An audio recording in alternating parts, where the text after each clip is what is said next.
This lecture is second half of the paper for sustainable, inclusive,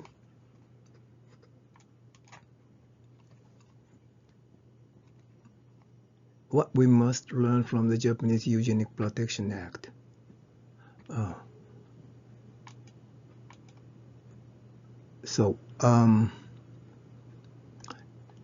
And this lecture was made in July 23rd.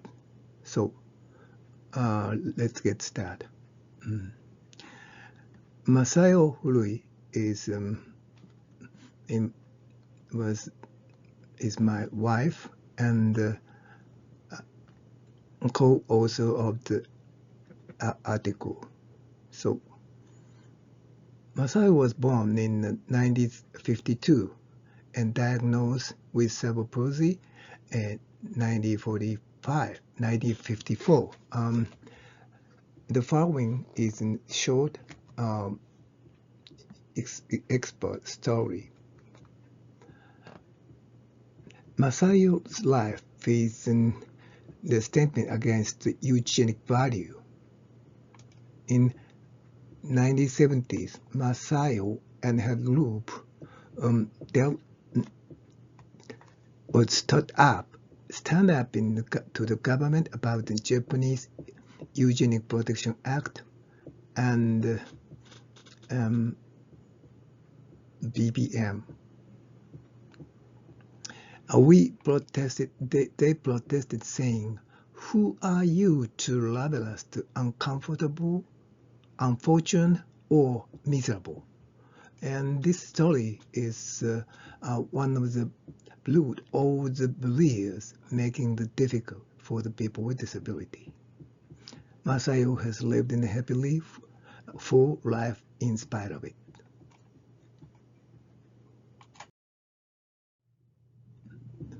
Mahidol lived as a person with cerebral palsy in the local community, making relationship with the people, and she's saying what needs to be said.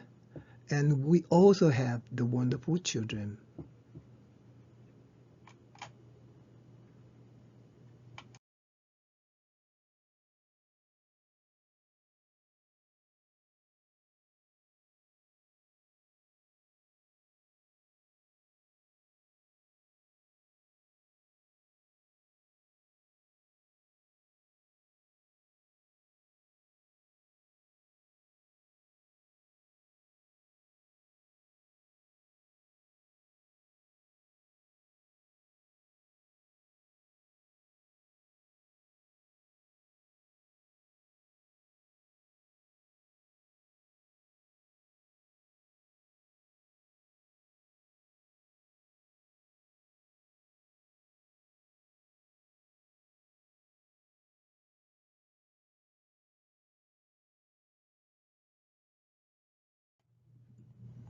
In 1996, in April, my father, who lived in the Kamigori town of the Ako County in the Hyogo Prefecture, suffered a stroke and was rushed to the emergency room. My younger son, who was studying his third years in the junior high school, stayed with him at the hospital from spring break. My son took a time off from the school and stayed with my father even after his school started. My son took care of my father, although the almost acute phase, when the care was most needed. My son did this until May, when my father was transferred to the hospital in Osaka, known for the rehabilitation department.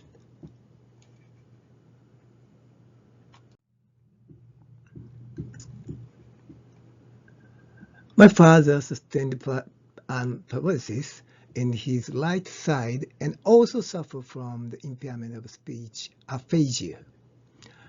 Masayo gave her point of view as a person with disabilities since the childhood, and she negotiated the hospital regarding my father's rehabilitation program. She explained, even if he can stand or walk, it is not like he will gain back all his ability as before the stroke. To insist only the movement exercise is like making him look back at how he used to be. The important thing is for him to enjoy the rest of his life as freely and actively as possible. I want you to proactively incorporate assistive technologies and giving him in many options as possible so that he can decide things for himself. I want my father-in-law to be that kind of the proactive person. We are able to get the activities like driving outdoors in power which into his rehabilitation program from when he was still in the hospital. At the time, such a rehabilitation program was unusual in Japan. My father lived in a house that was 5 minutes to drive from the nearest train station. It was not part of bus route. My father had a strong desire to go back his own home. So, Masayo explained to the chief therapist assigned to my father and the other staff at the rehabilitation department that walking with a cane was not enough for him. They understood our thinking and fully supported us in what he wanted to do. After my father returned home, initially the Masayo rode in front of him in her power chair and had him follow her. He was able to gain confidence in riding his power wheelchair after doing this several times. At the time, my mother had an eye disease called retinitis pigmentosa, which was greatly limited her field of view, so often fell into the ditches and frequently suffered a wound and broken bone in her legs. With his newly acquired powered wheelchair, it was now my father's new daily chore to go grocery shopping and instead of my mother. The store was 30 minutes away. In his wheelchair, he was not someone that had to be looked after. He was needed. My mother counted on him. He had difficulty to speaking, but with the aid of the shopping list, my mother had written down, and by the combination to the simple, non-syllable phrases like he was able to get up the help to get the shopping done. People with disabilities like Masayo have lived within the community for years by asking people around them for needed help by utilizing the helpful tools. It is a widely held misconception that being independent is not doing things by oneself without the support for others. We looked forward to the day when it becomes a common practice in our society for needed support to come naturally and surely wherever you are. When children were born with disabilities, people said this could have been caused by our blood. it must be the fault of the young wife. Such social value caused the woman to blame themselves and consider the unthinkable suicide or infanticide. In August of 1996, Masayo's mother, who lived in Himeji, was hit by a car while riding a bicycle. The mother sustained injuries to the head and depressed skull fracture. Mother's sister, Masayo's sister, and Masayo stayed with her at the emergency hospital. The mother survived, and she did not seem to suffer from the major motor paralysis. But mother was, however, felt with double vision. Masayo's mother continued to live with Masayo's father in Himeji after her accident for the 7 years. The father never did try to have much to do with his daughter with cerebral palsy, Masayo. Masayo said, her impression of him was that he always said to Masayo, "Are you okay? That's too dangerous for you." After the accident, I can imagine that the father kept saying the same phrase to the mother as well. Masayo's mother lost the confidence in herself. She became depressed, and she also started to say, "It's too dangerous," and "I'm scared" all the time. In May of 2003, after the spinal cord tumor operation, Masayo's mother, who lived in the Himeji, came to live with us. When she came to us, she was almost completely bedridden. We started from getting her to sit up, and then to get out of bed. Masayo taught her to use a power wheelchair. Masayo got her to go to the bathroom by herself, walk inside the house while holding on the things, that learned to how to walk using the walker. And Masayo's mother had the ability to walk without support, but the mother wouldn't try to walk by herself and kept saying, "It's too dangerous." Masayo arranged the personal care attendants to come every morning. The Masayo asked them to allow the mother to do what she can, even if meant that it took too time. Masayo stayed with them and coached them how to do this. If Masayo didn't, it was easy for the attendant and mothers to slip into the over-caring and disuse of her functions, which was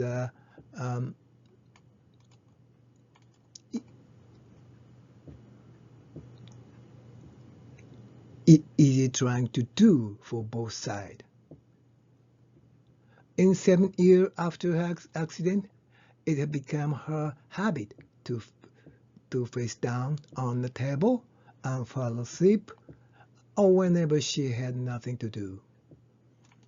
Masayo got her to make the jigsaw puzzle, and Masayo played the card with her to try to keep her doing something during the day.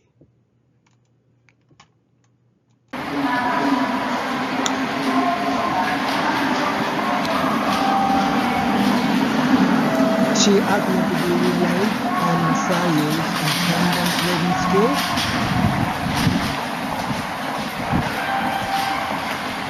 From our experience, the first things we told her was to be heard, to be heard.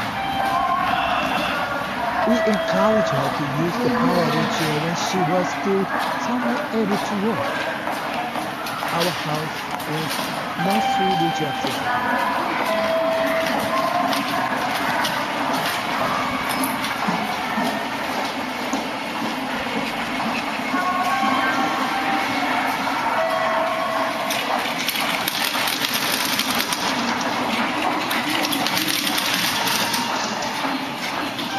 Going out could be just another challenge.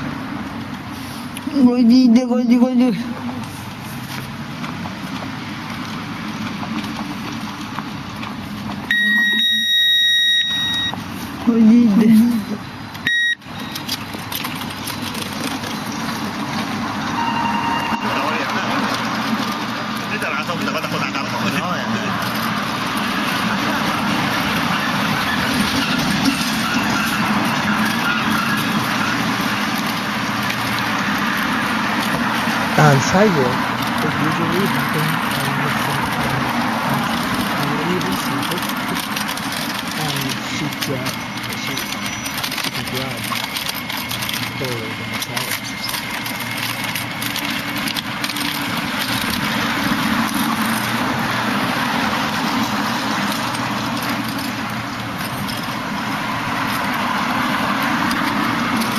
Practice, practice, practice. Important. So,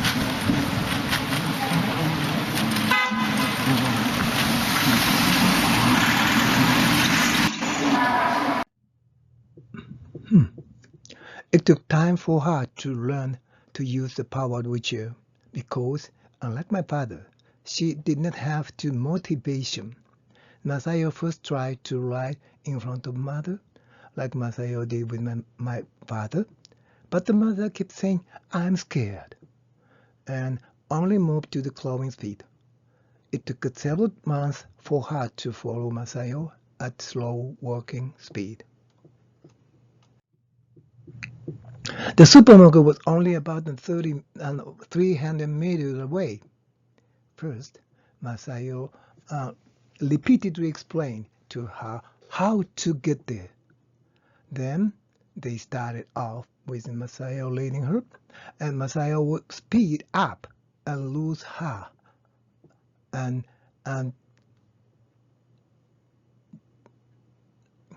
take a side blow to get behind her to watch her over. Masayo saw that as soon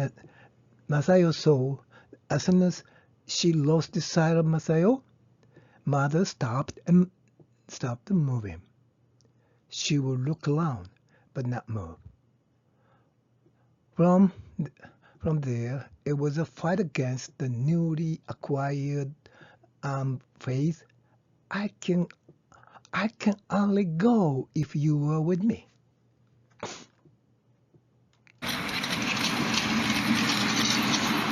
When the mother stopped or went to the wrong way, Masayo would come up from behind her to lead the mother in the right direction.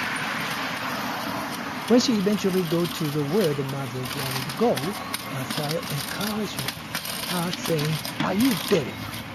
You did it.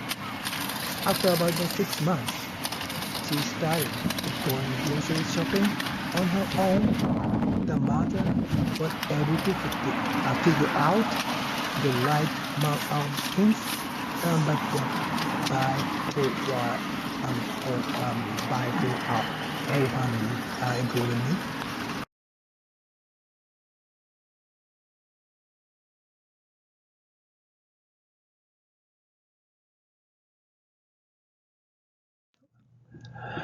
Mother was diabetic from when she was in middle age, and she had followed the uh, rigorous control diet for the long time and had not thought about what she liked to eat and what she tasted good to her. Masayo gave her the chance to choose what she wanted to eat, and she started to include the things she actually liked to eat. The fitted steak, a grilled eel.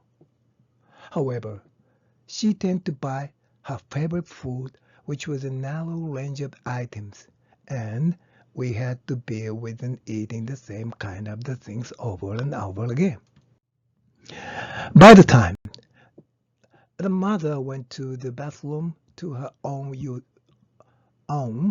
and using a walker, would change to incontinence pad by herself. She changed by herself for the clothes that took off and nearly stuck them on her bed by the pillow. When we took the dry laundry in the afternoon, she would fold them all for us. When Masayo told her it's getting late, she would say, "Okay, good night then." Went to the bathroom and went to her room, change the clothes, went to the sleep. Mother eventually was able to do all of this on her own. Our house is wheelchair accessible. This environment allowed her to continue to do what she can until she passed away in 2010. Despite her dementia and inability to work, she went to her weekly doctor's appointment by herself. She also attend to the grandchild's graduation in the United States. She wouldn't have to have anything like this if she died with Masayo. When we asked her, when he asked her, 55歳の誕生日に一言どうぞ。 do you have anything to say your daughter's birthday? The mother answered, please have a healthy and long life. Actually, Masayo was told by the doctor she would die at age of 11, but she lived 5 times more. 古い正代さん。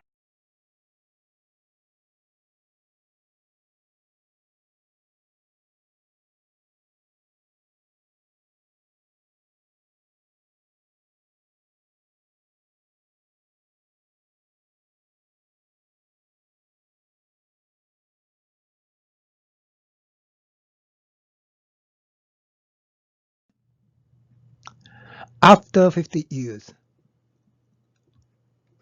supplies ending of the mother and the child, Masayo, her daughter with cerebral palsy, guided her to live her life fully at home with disabilities. Mother was able to end her life on a happy note.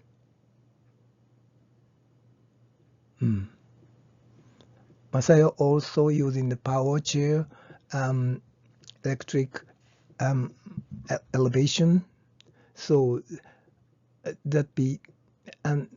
will be so she can take care of her mother.